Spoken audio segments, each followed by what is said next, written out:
Please like and subscribe my channel Josna Classes.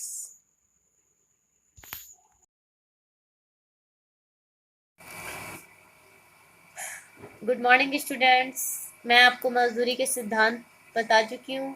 ठीक है, आज मैं आपको मजदूरी निर्धारण कैसे होती है इसके बारे में बताऊंगी। ठीक है, तो मजदूरी निर्धारण हम पढ़ेंगे, पूर्ण प्रतियोगिता के अंतर्गत ही पढ़ते हैं इसको। ठीक है, ज़्यादातर चीज़ें आप ध्यान रखिएगा, जितनी भी चीज़ें होती हैं पूर्ण और अपूर्ण प्रतियोगिता के अंतर्गत ही होती हैं। ठीक है, तो हम पूर्ण प्रतियोगिता के अंतर्गत पढ़ते हैं। पूर्ण प्रतियोगिता में मजदूरी उस बिंदु पर निर्धारित होती है जहाँ श्रम की मांग और श्रम की पूर्ति आपस में बराबर होती है।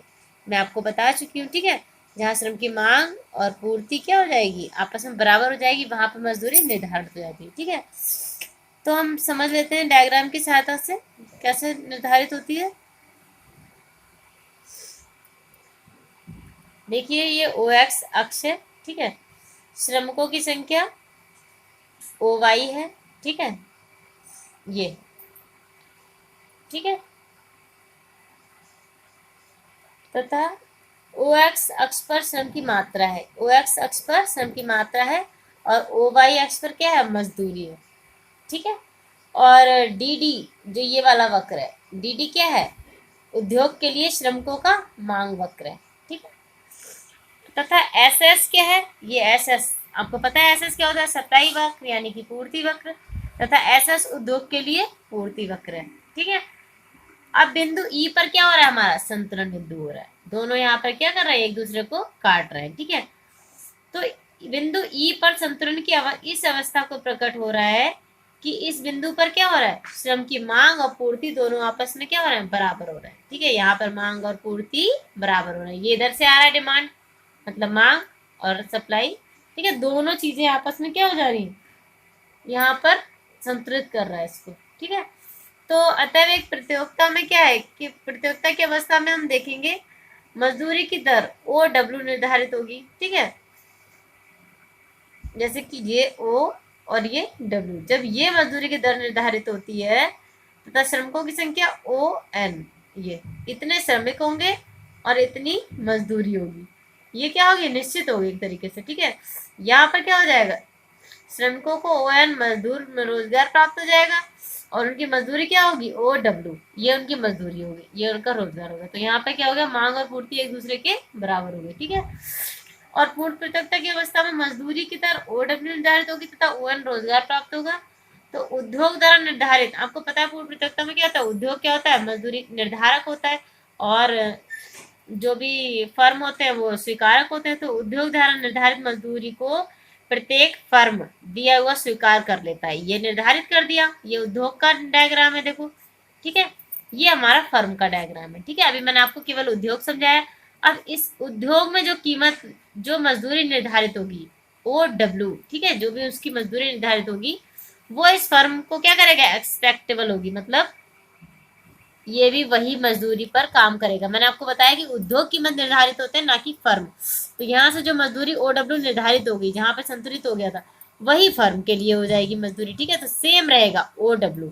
ठीक है, और तब व्यक्तिगत फर्म के लिए मजदूरी रेखा क्या हो जाएगा, एक्स अक्ष, एक्स वही रहेगा। ठीक है, एक्स अक्ष के समांतर हो जाएगा ये। ठीक है, जो यह प्रदर्शित करता है कि मजदूरी की दर कितने श्रमिक प्राप्त कर सकते हैं। ठीक है, इस मजदूरी पर कितने श्रमिक, जो मजदूरी फिक्स थी उसी पे कितने श्रमिक, मतलब कितने श्रमिक प्राप्त कर सकते हैं। ठीक है, सेवा आयोजक कितने श्रमिक को रोजगार प्रदान करेगा। अब सबसे बड़ी बात है कि जो सेवा आयोजक मतलब जो मजदूरी निर्धारित करता है या मजदूरों को निर्धारित करता है, वह कितने मजदूरों को रोजगार प्रदान करेगा। ठीक है, यह झुकाव पर आधारित है। ठीक है, कौन सा झुकाव, ये। ठीक है, अपने लाभों को अधिकतम करने के लिए सेवा आयोजक श्रम का उस समय तक प्रयोग करेगा जब तक कि उसकी क्या कहते हैं, जो उसका लाभ है उसके बराबर मजदूरी ना प्राप्त हो जाए। ठीक है, मतलब अपने लाभ के अकॉर्डिंग ही तो मजदूरी देगा, वो उतने ही मजदूर रखेगा कि उसको लाभ के अनुसार वो उनको सैलरी दे सके। ठीक है, तो ये हो गया ए आर पी, यहाँ पर बराबर होगा, ये ए आर पी है, ये एम आर पी है, और यहाँ पर ए डब्ल्यू और एम डब्ल्यू क्या है, ए डब्ल्यू और एम डब्ल्यू आपस में बराबर होंगे। ठीक है, जब तक कि श्रमिकों, और इसमें क्या हो, जब तक कि सीमांत उत्पादकता, मैंने आपको बताया था एमआरपी या बीएमपी क्या होता है, ये सीमांत उत्पादकता, उसकी सीमांत लागत MW के क्या हो जाए, बराबर ना हो जाए, वह तब तक करेगा। ठीक है, और AW बराबर MW हो जाएगा, वहां पर मैंने बताया भी आपको MRP बराबर BMP हो जाएगा। ठीक है, तो इस संतुलन की अवस्था हो जाएगी कि AW बराबर MW बराबर MRP या BMP। ठीक है, सीमांत उत्पादकता। ठीक है, और OW जो हमारी मजदूरी की दर निर्धारित हुई थी। ठीक है, OW मजदूरी दर पर फर्म का मांग वक्र MRP और पूर्ति वक्र एक दूसरे को इवन बिंदु पर काटते हैं। इसका अर्थ यह है कि फर्म OW मजदूरी देकर श्रम की OL मात्रा का प्रयोग करके संतुलन की अवस्था में है। ठीक है, कहने का मतलब है यहाँ पर वो क्या है, संतुलन की अवस्था में है, OL। ठीक है, ये वाली दूरी की बात हो रही। यहाँ पर क्या है, ये उनकी जो कीमत थी वो निर्धारित हो गई, और यहाँ पे ARP मैंने आपको बताया, ये MRP और ये AW और MW यहाँ पे क्या हो जाएंगे, बराबर हो जाएंगे। तो इसी बिंदु पर क्या हो जाएगा, स्वीकारक हो जाएगा। इसी बिंदु तक इतनी ही वो मजदूरी के हिसाब से मजदूर, मतलब इतनी जितनी मजदूरी होगी इसी के हिसाब से वो मजदूर और श्रम की मात्रा रखेगा। ठीक है, अब हम पढ़ते हैं अपूर्ण प्रतियोगिता के अंदर। वो हमने किसके अंतर्गत किया, पूर्ण प्रतियोगिता के अंतर्गत। ठीक है, मैंने अभी आपको बताया कि ज्यादातर सभी चीजें पूर्ण और अपूर्ण प्रतियोगिता के अंतर्गत ही होती हैं। ठीक है, तो अपूर्ण प्रतियोगिता में देख लेते हैं, वास्तविक जीवन में पूर्ण प्रतियोगिता की स्थितियां प्राप्त नहीं होती हैं। आजकल श्रमिक और सेवा योजक दोनों ही संगठित रहते हैं। ठीक है, मतलब जो श्रमिक होते हैं और सेवा योजक का मतलब हुआ मालिक। ठीक है, दोनों ही क्या रहते हैं, संगठित, मतलब आपस में तालमेल बना के रखते हैं। तो श्रम बाजार में दो प्रकार की अपूर्ण प्रतिस्पर्धात्मक दशाएं हो सकती है, मतलब दो प्रकार की दशा हो सकती है। देखो नंबर एक कौन सी, वह श्रम बाजार जिसमें सेवा योजक मजदूरी निर्धारित करता हूँ। ठीक है, सेवा योजक क्या कर रहा है, मजदूरी निर्धारित कर दे रहा है जितनी भी देनी है उसको। तो जब सेवा योजक की संख्या अपेक्षाकृत बहुत कम हो अथवा एक हो, अगली कंडीशन क्या है, श्रमिक एक उद्योग से दूसरे उद्योग के लिए अधिक गतिशील ना हो। इसका मतलब क्या हुआ कि श्रमिक एक उद्योग से दूसरे उद्योग में जाने के लिए क्या है, गतिशील का मतलब है कि जैसे मैंने आपको बताया था, जैसे शिक्षा में उसको रोजगार प्राप्त होगा और उद्योगपुर में रोजगार प्राप्त होगा, हम ऐसा समझ सकते हैं। तो उसको जो किराया लगेगा उससे वो सोचेगा कि कम रोजगार में वह अपने घर के आसपास ही जॉब कर ले, तो वो गतिशील नहीं होगा। ठीक है, अगला क्या है, श्रमिकों की सौदेबाजी करने की स्थिति बहुत दुर्बल हो, मतलब श्रमिक जो क्या है वो दुर्बल है बहुत, वो सौदेबाजी नहीं कर सकते। ठीक है, और अगला देखो, काम करने के लिए श्रमिकों में तो प्रभावशाली प्रतियोगिता हो, लेकिन सेवा योजकों में इस प्रकार की प्रतिस्पर्धा ना हो। मतलब श्रमिक तो चाहते हैं कि वो मार्केट में प्रभावशाली हो, लेकिन मालिक नहीं चाहता, मालिक को कोई प्रतिस्पर्धा से कोई मतलब नहीं है। ठीक है, उसको मतलब नहीं है कि कितना अन्य कंपनियां या अन्य फर्म कितना कमा रहे हैं। ठीक है, इन सब स्थिति में क्या होगा, देखो इस प्रकार अपूर्ण प्रतिस्पर्धात्मक श्रम बाजार में वास्तविक मजदूरी निम्न सीमाओं के अंतर्गत किसी भी स्थान पर निश्चित हो सकती है। पहले मैंने आपको बताया एक ही स्थान पर, इसमें कहीं पे भी निश्चित हो जाएगी। ठीक है, देखो किन किन स्थानों पे होगी। नंबर एक, यदि बाजार में एक ही सेवा योजक है। ठीक है, एक ही सेवा योजक मतलब एक ही मालिक, और श्रमिकों की गतिशीलता प्राय प्राय नहीं के बराबर है, मतलब श्रमिक उस कंपनी को छोड़कर कहीं नहीं जाएंगे, उनका लास्ट ऑप्शन क्या है, वही कंपनी है। ठीक है, तो मजदूरी बहुत नीची होगी, तो मालिक यानी सेवा योजक जितनी चाहेगा उतनी मजदूरी देगा। ठीक है, बहुत नीची, और यह इतनी नीची होगी कि श्रमिक केवल भूखा मरने के स्थान पर रोजगार में लगे रहना पसंद करेगा। मतलब एक तरीके से वो भूखा मर जाएगा अगर वो वो वहां पर जॉब ना करे। ठीक है, तो वो क्या सोचेगा, इससे बढ़िया मेरे को 10 रुपए रोज के मिल रहे हैं तो मैं 10 रुपए ही कमा लूं। ठीक है, अपने बच्चे को दाना जो भी खिला सकता हूँ मैं उसमें वो खिला लूं। ठीक है, उस स्थान पर मजदूरी तय हो जाएगी। नंबर दो, देखो यदि सेवा योजकों में प्रतियोगिता है, मतलब और लोगों से कंपटीशन करने की क्षमता है, और श्रम की गतिशीलता अधिक है, और श्रम की गतिशीलता भी है, मतलब लोग छोड़ के भी जा सकते हैं, तो मजदूरी प्रतियोगिता के स्तर पर पहुंच जाती है। तो प्रतियोगिता के स्तर पर मतलब अगर अन्य कंपनियां अधिक मजदूरी देंगी उतने में ही, तो वो छोड़ के चले जाएंगे।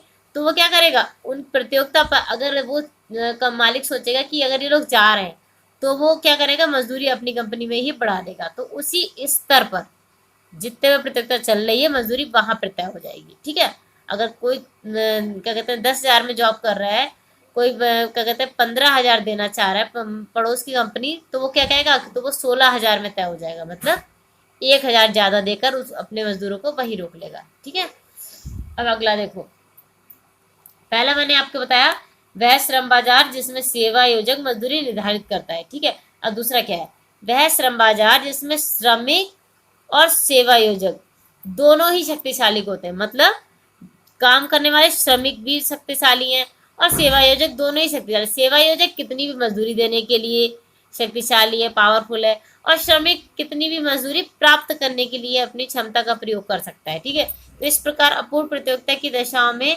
मजदूरी श्रमिक संघ तथा सेवा योजकों के बीच सौदेबाजी का परिणाम है। सौदेबाजी समझ रहे हो, स्ट्राइक, हड़ताल जो हो जाती है मजदूरों की।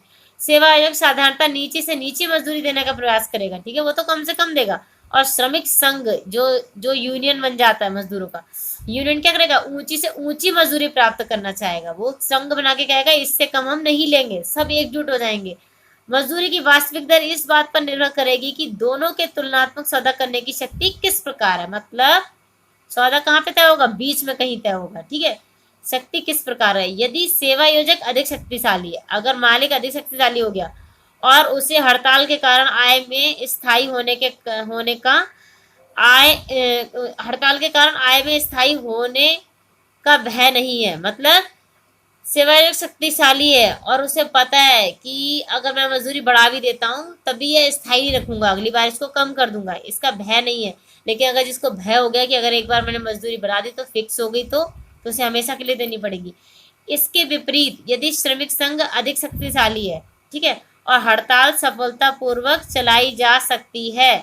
ठीक है, अगर हड़ताल करने पर मतलब पूरी तरीके से वो हड़ताल कर सकते हैं एकजुट होकर, ठीक है, तो मजदूरी क्या हो जाएगी, वहीं पर ऊंची हो जाएगी। समझ रहे हो आप, एक तो वो सक्षम होना चाहिए और दूसरा मजदूरी संघ क्या होना चाहिए, शक्तिशाली होना चाहिए। ठीक है, दोनों कंडीशनों में। ठीक है, अब देखो वास्तविक मजदूरी का निर्धारण इन दोनों सीमाओं का कहाँ पर होगा, बीच में होगा। मैंने आपको बताया वह सेंटर पॉइंट जिसपे दोनों दोनों तय होंगे। ठीक है, वहीं पर निर्धारित होगा। अब देखो कैसे, इससे समझते हैं चित्र के माध्यम से।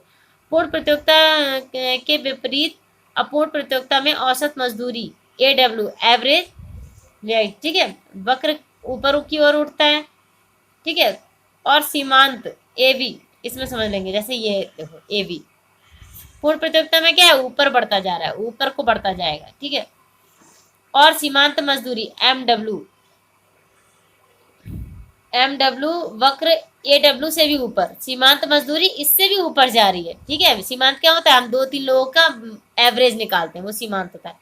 ठीक है, ऊपर जा रहा है। दूसरे शब्दों में अपूर्ण प्रतियोगिता में औसत मजदूरी सीमांत वक्रों के ऊपर की तरफ उठना, मतलब अपूर्ण प्रतियोगिता में ऊपर कोई जा रहा है, नीचे को नहीं होगा कुछ भी, हमेशा बढ़ेगा। ठीक है, ठीक है, क्योंकि मालिक भी सक्षम है और मजदूर भी सक्षम है। ठीक है, बढ़वाने के लिए अपनी ऊपर की तरफ उठना इस बात को बताता है कि उद्योगपति या फर्म अतिरिक्त श्रमिकों को काम पर लगाना चाहता है। ठीक है, तो उसे अधिक मजदूरी देनी होगी। ठीक है, फर्म का मांग वक्र या औसत आय उत्पादकता, ठीक है, औसत आय उत्पादकता ARP, ये ARP, ठीक है, वक्र तथा सीमांत आय उत्पादकता MRP, सीमांत आय उत्पादकता MRP, ठीक है, वक्र दोनों ही पूर्ण प्रतियोगिता की भांति होते हैं। ठीक है, अर्थात पूर्ण प्रतियोगिता में आपने देखा नीचे को जा रहा था ढाल, तो ये दोनों ही कहाँ जा रहे हैं, आप देखिए नीचे को जा रहे हैं, मतलब पूर्ण प्रतियोगिता की भांति है। ठीक है, अर्थात नीचे की तरफ गिरते हुए जाते हैं, जैसे कि दिखा रखा है। ठीक है, तो इसमें कितनी चीजें निश्चित हो गई, अब मैं आपको आगे पॉइंट में बताती हूँ। ठीक है, पहला पॉइंट इसी सिद्धांत कर इसी डायग्राम के अनुसार समझेंगे। देखिए क्या है, फर्म MT देखिए M और T, ठीक है, या OW, ये दोनों बराबर है, ये दूरी और ये दूरी दोनों बराबर है। मजदूरी देकर ये मजदूरी तय हो रही है यहाँ तक OW, मजदूरी देकर श्रमिकों को OM, ठीक है, ये श्रम की मात्रा है, ये सीमांत तो आगम उत्पादकता है। ठीक है, तो ये श्रम की मात्रा मजदूरी देकर श्रमिकों को OM मात्रा का प्रयोग कर रही है, क्योंकि इस बिंदु पर क्या है, MRP बराबर MW हो जाएगा। ठीक है, नंबर दूसरा पॉइंट देखेंगे, देखिए यहाँ उल्लेखनीय यह बताता है कि औसत मजदूरी एम टी या ओ डब्ल्यू सीमांत उत्पादकता एमआरपी से भी नीचे, एमआरपी से भी कम है, यानी ये वाला एमआरपी से क्या है, इससे भी ये कम है, ठीक है, एमआरपी से भी कम है, जिसका अर्थ यह है कि श्रमिकों की उत्पादकता तो अधिक है, मतलब श्रमिक उत्पादन तो अधिक कर रहे हैं जबकि उनकी मजदूरी कम दी जा रही है, ठीक है। यहाँ पर देखिए यहाँ से लेकर यहाँ इतनी कम मजदूरी हो रही है, ठीक है। श्रीमती जॉन रॉबिन्सन ने श्रम के शोषण कह के पुकारा है, इसको क्या कहा है, श्रम का शोषण। रियल में इतनी होनी चाहिए लेकिन उन्हें दी कितनी जा रही है, इतनी, उनका शोषण हो रहा है, ठीक है। इसे टीई एमई माइनस एमटी इसे निकाल लेंगे, टीई निकाल लेंगे, यहाँ पे टीई कैसे निकालेंगे हम, एमई कहाँ है, देखिए एमई में से माइनस एम टी कर लेंगे, ठीक है। भाग बराबर दिखाया गया, मतलब ये जो भाग है ये क्या है, श्रमिकों का शोषण हो जाता है। यहाँ पर कहने का मतलब है कि अगर वास्तविक निर्धारण भी हो जाता है मजदूरी का, अगर मालिक तय भी हो जाए कि उनके इच्छा के अनुरूप वो देगा, तब भी वो क्या कर देंगे, काम कितना लेगा, वो इतना लेगा, आप समझ रहे हो, ओ आर लेगा, ठीक है। मजदूरी कितना देगा, मतलब उनको मजदूरी, ये मजदूरी उनकी वही रहेगी, ठीक है, इसी सीट पे चल रही है, लेकिन काम की मात्रा वो बढ़ा देगा और मजदूरों को पता भी नहीं चलेगा, उनकी इच्छा भी पूरी हो जाएगी लेकिन बर्डन उन पे बढ़ जाएगा। और ये जो भाग है आप देख रहे हैं, ये मजदूरी का शोषण हो जाता है इस पे, समझ रहे हो आप। शोषण का मतलब है कि उन्हें पता भी नहीं चलता कि उनकी मजदूरी बढ़ाने के बाद उनका शोषण किया जा रहा है और उनके हिसाब से उनको सैलरी नहीं दी जा रही, ठीक है, क्योंकि ये मांगे पूरी करने के बाद करा जाता है, ठीक है। तो ये था हमारा मजदूरी निर्धारण। अब हम पढ़ेंगे इसके बाद सामूहिक सौदेबाजी। Thank you, have a nice day.